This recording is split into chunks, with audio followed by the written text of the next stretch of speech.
தற்போது பாகிஸ்தானுக்கு இந்தியா அளித்த பதிலடி தொடர்பாக வெளியுறவுத்துறை செயலாளர் விக்ரம் மிஸ்ரி தற்போது செய்தியாளர்களை சந்திக்க இருக்கிறார். அதன் நேரலை காட்சிகளை பார்க்கலாம். We are also joined by Colonel Sophia Qureshi and Wing Commander Vyomika Singh.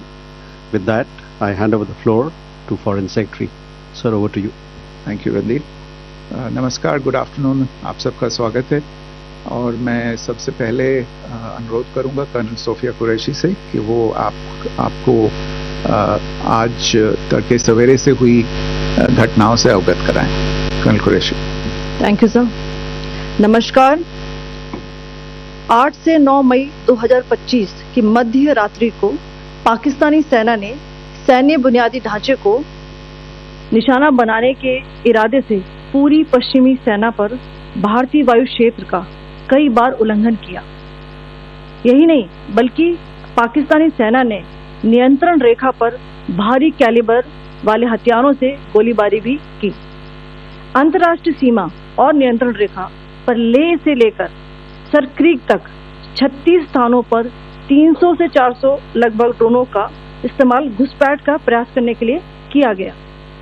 भारतीय सशस्त्र बलों ने काइनेटिक व नॉन काइनेटिक साधनों का उपयोग करके इनमें से कई ड्रोन्स को मार गिराया।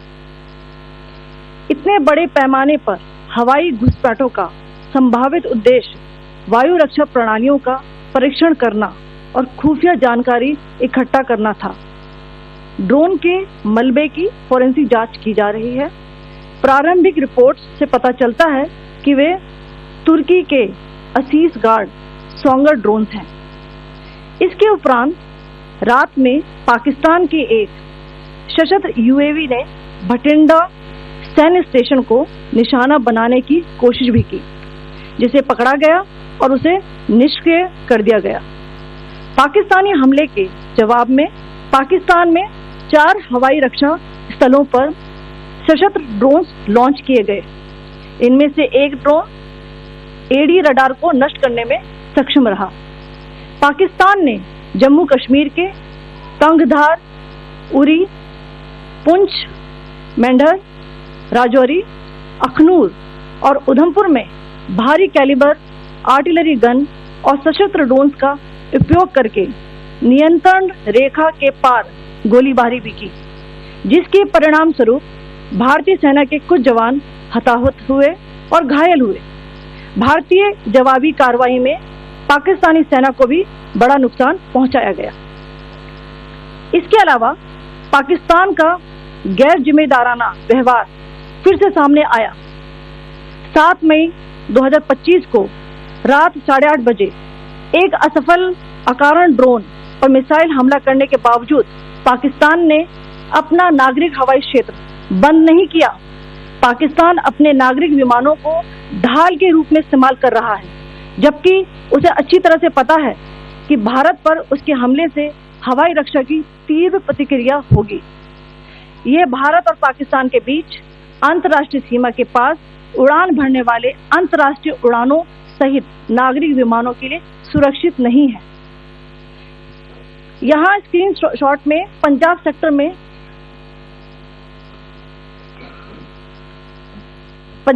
में हाई एयर डिफेंस अलर्ट स्थिति के दौरान एप्लीकेशन फ्लाइट रडार 24 का डेटा दिखाया गया है। जैसा कि आप देख रहे हैं यहाँ पर भारतीय पक्ष का हवाई क्षेत्र घोषित बंद के कारण नागरिक हवाई यातायात से पूरी तरह से रहित है। कराची और लाहौर के बीच के हवाई अड्डे मार्ग पर नागरिक एयरलाइंस उड़ान भर रही है। हाई अलर्ट किया गया है विमान फ्लाइनेस एविएशन का एयरबस 320, जैसा कि आप यहाँ देख रहे हैं, जो कि शाम को 5:50 बजे दमम से शुरू हुआ और रात को 9:10 बजे लाहौर में उतरा। ये सारा डिटेल्स आप यहाँ देख रहे हैं। ये डिटेल्स यहाँ लिखा हुआ है। Can you see this?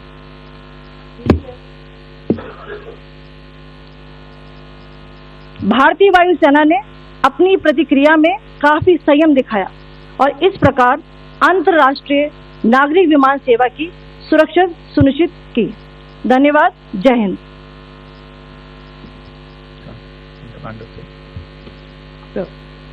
Good afternoon to you all. On the intervening night of 8th 9th May 2025, Pakistan military carry out multiple violations of Indian airspace along the entire western border with an intent to target military infrastructure. Pakistan military also resorted to firing of heavy caliber weapons along the line of control. Along the international border and line of control, drone intrusions were attempted from Leh to Sar Creek at 36 locations with approximately 300 to 400 drones.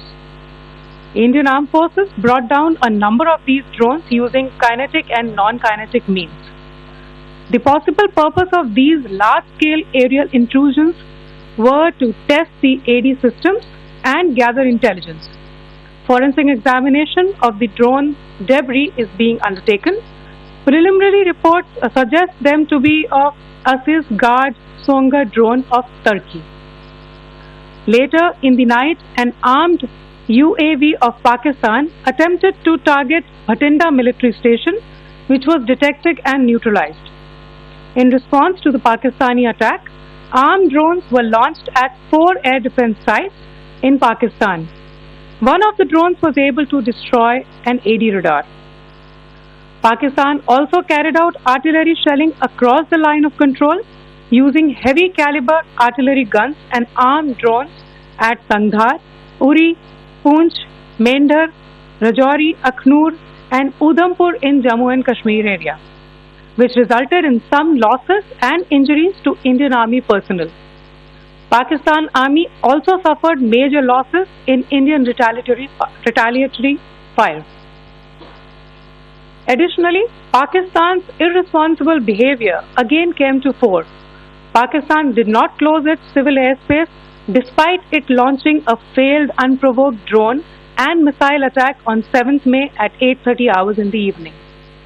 Pakistan is using civil airliners as a shield, knowing fully well that its attack on India would elicit a swift air defense response. This is not safe for the unsuspecting civil airliners, including the international flights which were flying near IB between India and Pakistan. The screenshot we just showed and we shall share with you, it shows the data of the application Flight Radar 24 during a high air defense alert situation in the Punjab sector. As you have seen, the airspace on the Indian side is absolutely devoid of civil air traffic due to our declared closure. However, there are civil airlines flying the air route between Karachi and Lahore. Amongst the other civil aircraft that you can see, we have highlighted an aircraft which is Airbus 320 of Flynas Aviation, which was originated from Dammam at 1750 hours and landed later at Lahore at 2110 hours in the night. Indian Air Force demonstrated considerable restraint in its response, thus ensuring safety of international civil carriers.